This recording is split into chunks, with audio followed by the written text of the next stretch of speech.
Prezados companheiros da Fraternidade Espírita Bezerra de Menezes, aqui estamos, irmãos, mais uma vez reunidos, por enquanto ainda à distância, mas rogando a Jesus que em breve nós possamos estar nos reencontrando no salão de estudos da Fraternidade.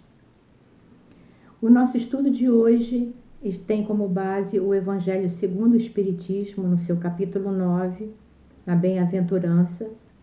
Bem-aventurados os que são mansos e pacíficos, porque possuirão a terra. Passagem que está em Mateus, no capítulo 5, Sermão da Montanha, versículo 5. Teremos como apoio também, para o nosso estudo, a Gênese, no seu capítulo 18. No Evangelho segundo o Espiritismo, ao comentar a bem-aventurança, Kardec analisa por que Jesus, que sempre recomendava a renúncia aos bens do mundo, teria colocado como recompensa os bens da terra. Para compreender as palavras do Mestre, é preciso que se tenha em vista a classificação da terra como um mundo de expiação e provas, ou seja, a condição da humanidade aqui encarnada. Espíritos predominantemente voltados para a matéria, para as conquistas pessoais, não importando a que preço. Daí a condição de violentos, agressivos, geradores de conflitos, onde predominam sempre os próprios interesses. No cenário histórico do planeta, as guerras, sob os mais variados rótulos, sempre tiveram o interesse pessoal dos que as provocaram, visando a dominação dos mais fracos, sempre oprimidos pela sede de poder dos mais poderosos. Mas a esse estado de coisas se sobrepõe a lei do progresso e todas as demais determinantes da lei divina. O planeta, na ordem da criação, ele progride tanto geologicamente quanto moralmente, elevando-se na categoria das moradas. As criaturas desenvolvem o senso moral no desenrolar das reencarnações. As leis humanas vão se aperfeiçoando e a humanidade progride, trazendo uma nova vibração planetária. É um conjunto interdependente, o planeta e a humanidade que ele abriga. Na fase que estamos vivendo, ainda predominam a força bruta e o materialismo, mas já despertam e se consolidam pouco a pouco os bens do espírito. Hoje nós já vemos crescer a ânsia de justiça, o sentimento que nos dá a percepção de que todos são iguais. E essa percepção da igualdade se dá principalmente diante das necessidades básicas do ser humano. Hoje, a grande parcela da humanidade já percebe que essa desigualdade social que existe não pode continuar, porque ela não causa só dor e sofrimento àquele que a sofre. Ela incomoda também a todos nós que observamos essas desigualdades, essas dores. E aí vem o clamor da justiça e o despertar da solidariedade, da necessidade de ajudar o outro, de que se criem movimentos de ajuda aos mais necessitados.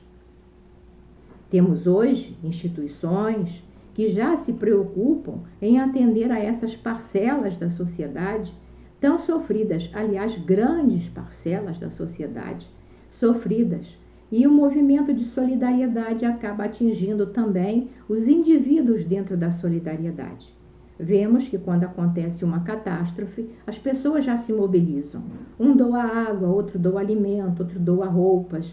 Enfim, as pessoas sentem já essa grande necessidade de ver o outro e auxiliar o outro. Também o desejo de paz vem aumentando cada vez mais. Por que esse desejo de paz vem aumentando? Porque há uma saturação do estado de constante ansiedade pelo futuro. Esse viver ansiosamente, esperando o dia de amanhã, o que vai acontecer, qual é o próximo conflito, qual é a próxima guerra, qual é a próxima discussão, traz um cansaço, uma saturação. Então, há uma consciência de que isso precisa mudar, porque as criaturas não suportam mais a pressão psíquica desse estado de ansiedade pelo que será o amanhã. Também temos o grande despertar da consciência de que o planeta é a nossa casa e que devemos cuidar dela para que ela nos dê o conforto físico e psíquico de que necessitamos. É a grande preocupação que vivemos hoje com a ecologia, com os cuidados com o planeta, com o futuro do planeta, com aquilo que ele vai poder oferecer às novas gerações. Essas mudanças, elas vêm sendo graduais e temos a percepção delas através do progresso nas leis, nos costumes, nas preocupações sociais, acontecendo isso de geração a geração. Há uma nova guerra, na verdade há uma nova guerra. Só que a guerra que existe agora, que cresce dentro de nós, é a guerra entre o estado de coisas gerado pela força bruta, que não mais satisfaz a nós, criaturas humanas, e a busca de uma plenitude que acalme o ser. E isso gera muitos conflitos psicológicos, que necessitam muitas vezes de tratamento. Esse estado de guerra interna que nós estamos vivendo, ele tem sido impulsionado e continua sendo alimentado pelo salto tecnológico das últimas décadas. Hoje, nós ouvimos o grito dos excluídos, dos deslocados, dos refugiados, das vítimas da violência de toda a espécie, no mesmo momento em que esse grito é dado. E isso nos abala, isso nos fere, porque esse estado de coisas nos incomoda, porque já não temos mais a visão tão egoística quanto tínhamos de que só o nosso bem-estar importa. Então, essas dores que a tecnologia traz para dentro da nossa casa, ela penetra nossos olhos, nossos ouvidos, penetra os olhos da nossa alma e nós nos sentimos incomodados. Nós sentimos que esse estado de coisas não nos faz bem e não pode continuar. Mas, ao mesmo tempo, essa tecnologia que nos traz a sensibilização para a dor do próximo, ela também incentiva a busca do prazer a qualquer custo. Estimula nossos sentidos, que estão presos a uma tela, que nos bombardeia com opções lícitas e ilícitas, sussurrando insistentemente aos nossos ouvidos: você tem direito, usufrua. A vida é uma só, aproveite o momento. Então, conectados todos instantaneamente, nós acabamos nos sentindo sós em nossas dores mais íntimas, porque nem o prazer estimulado pela tecnologia nos dá a satisfação necessária, a calma e a tranquilidade. A nossa busca não é saciada, porque é uma busca desenfreada, estimulada pelo consumo de todas as mídias, de todas as técnicas, de todos os prazeres que o mundo oferece. A dualidade espírito-matéria, ela nunca foi tão forte. Ela agora escancara a sua angústia. O clima psíquico ficou irrespirável, como o ar que o homem polui incessantemente ao esgotar os recursos do planeta. Por isso, meus irmãos, são chegados os tempos. É preciso escolher. Predito pelos espíritos, esse momento chegou. É o mundo regenerador que se aproxima, que está em processo de implantação na Terra. Já ao tempo da codificação, o processo estava em curso. E agora, as vozes do céu nos dizem que não há mais como retroceder. Esse processo começou e segue adiante, porque é da lei. vivemos o ponto culminante da transição planetária. Vamos ler para os nossos irmãos, se nos permitem, os itens 18 e 19 de A Gênese, quando se fala sobre o sinal dos tempos. No item 18, o progresso intelectual realizado até o presente, nas mais largas proporções, constitui um grande passo e marca uma primeira fase no avanço geral da humanidade. Impotente, porém, ele é para regenerá-la. O progresso intelectual é impotente para regenerar a humanidade. Enquanto o orgulho e o egoísmo dominarem, o homem se servirá da sua inteligência e dos seus conhecimentos para satisfazer as suas paixões e aos seus interesses pessoais, razão porque os aplica em aperfeiçoar os meios para prejudicar os seus semelhantes e os meios de os destruir. No item 19. Somente o progresso moral pode assegurar aos homens a felicidade na terra, refreando as paixões, mas somente esse progresso pode fazer que entre os homens reinem a concórdia, a paz e a fraternidade. Será ele que deitará por terra as barreiras que separam os povos, que fará caírem os preconceitos de casta e que se calem os antagonismos de seitas, ensinando aos homens a se considerarem irmãos que têm por dever auxiliarem-se mutuamente e não destinados a viver à custa de uns dos outros. Então, tornou-se agora necessário um movimento universal para o progresso da humanidade. Não pode ser mais aquela trajetória lenta, porque os tempos não pedem mais uma trajetória lenta. Ainda na Gênese, no capítulo 18, só que no item 6, no segundo parágrafo, aliás, todos sabem que quanto ainda deixa a desejar a atual ordem de coisas.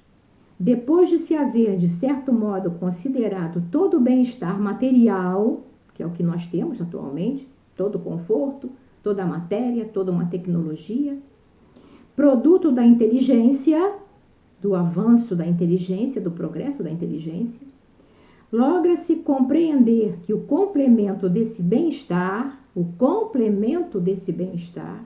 somente pode achar-se no desenvolvimento moral.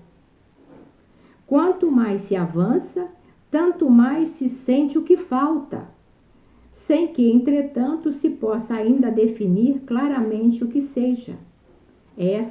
Esse sentir das criaturas, essa inconformação com o estado de coisas, sentindo a necessidade que alguma coisa tem que acontecer, alguma coisa tem que ser diferente, porque o atual estado de coisas realmente não satisfaz mais. E isso é efeito do trabalho íntimo que se opera em prol da regeneração. Surgem desejos, aspirações, que são como que o pressentimento de um estado melhor. Ainda o item 6 comenta sobre as mudanças, que não são mais mudanças parciais, restritas a uma população, nem um processo lento como nós vimos no transcorrer dos séculos, quando paulatinamente se operaram transformações sociais, políticas, econômicas, com consequências no comportamento moral de determinados grupos. Agora, é uma agitação repentina, semelhante, palavras da Gênesis no item 13, do mesmo capítulo 18, semelhante a uma torrente que, rompendo os diques que a continham, transpõe em alguns anos o espaço que levaria séculos a percorrer. O flagelo destruidor da pandemia que ora se alastra no planeta visa exatamente operar uma mudança radical na população do globo. Os desencarnes coletivos que nós estamos observando, eles aceleram esse processo. E, novamente, nós vamos nos socorrer da Gênese, nos itens 28, 29 e 32 do citado capítulo 18, que nos esclarece muito a respeito dos desencarnes coletivos deste momento, da razão de ser, do porquê desses desencarnes coletivos que estão acontecendo neste momento da pandemia. No item 28, a época atual é de transição. Confundem-se os elementos das duas gerações. Colocados no ponto intermédio, nós estamos no ponto intermédio. Assistimos à partida de uma e à chegada de outra, já se assinalando cada uma no mundo pelos caracteres que lhe são peculiares. Cabendo-lhe fundar a era do progresso moral, a nova geração se distingue por inteligência e razão geralmente precoces, juntas ao sentimento inato do bem e a crenças espiritualistas, o que constitui sinal indubitável de certo grau de adiantamento anterior. Não se comporá, alerta Kardec, não se comporá exclusivamente de espíritos eminentemente superiores. Não vamos mudar de uma hora para outra para espíritos evoluídos, para espíritos perfeitos. Mas, espíritos eminentemente superiores, mas dos que já tendo progredido, se acham predispostos a assimilar todas as ideias progressistas e aptos a secundar o movimento de regeneração. No item 32, falando especificamente, ainda temos o item 29. Não se deve entender que por meio dessa imigração de espíritos sejam expulsos da terra e relegados para mundos inferiores todos os espíritos retardatários. Muitos, ao contrário, aí voltarão, porquanto muitos há que o são porque cederam ao arrastamento das circunstâncias e do exemplo. Aqueles que se deixaram arrastar pelos maus exemplos. Uma vez subtraídos à influência da matéria, desencarnando, passando pelo processo desencarnatório, subtraídos à influência da matéria e dos prejuízos do mundo corporal, eles, em sua maioria, verão as coisas de maneira inteiramente diversa. Maneira diversa daquela porque as viam quando em vida, conforme os múltiplos casos que conhecemos. Para isso, tem a auxiliá-los os espíritos benévolos, que por eles se interessam e se dão pressa em esclarecê-los e em lhes mostrar quão falso era o caminho que seguiam. Nós mesmos, alerta Kardec, pelas nossas preces e exortações, podemos concorrer para que eles se melhorem, visto que entre mortos e vivos há perpétua solidariedade. A importância das nossas preces por esses irmãos que estão partindo de maneira traumática, para que eles possam ser receptivos às orientações que receberão ao despertar no plano espiritual. E agora sim, o nosso item 32. As grandes partidas coletivas, entretanto, não têm por único fim ativar as saídas. Tem igualmente o de transformar mais rapidamente o espírito da massa, livrando-a das más influências e de dar maior ascendente às ideias novas. Por estarem muitos, apesar de suas imperfeições, maduros para a transformação, é que muitos partem, a fim de apenas se retemperarem em fonte mais pura. Enquanto se conservassem no mesmo meio e sob as mesmas influências, persistiriam nas suas opiniões e nas suas maneiras de apreciar as coisas. Uma estada no mundo dos espíritos bastará para lhes descerrar os olhos, e por isso aí vem o que não podiam ver na terra, o incrédulo, o fanático, o absolutista poderão, conseguintemente, voltar com ideias inatas de fé, tolerância e liberdade. Ao retornarem pela nova encarnação, acharão mudadas as coisas e experimentarão a influência do novo meio em que houverem nascido. Longe de se oporem às novas ideias, se constituirão em seus auxiliares.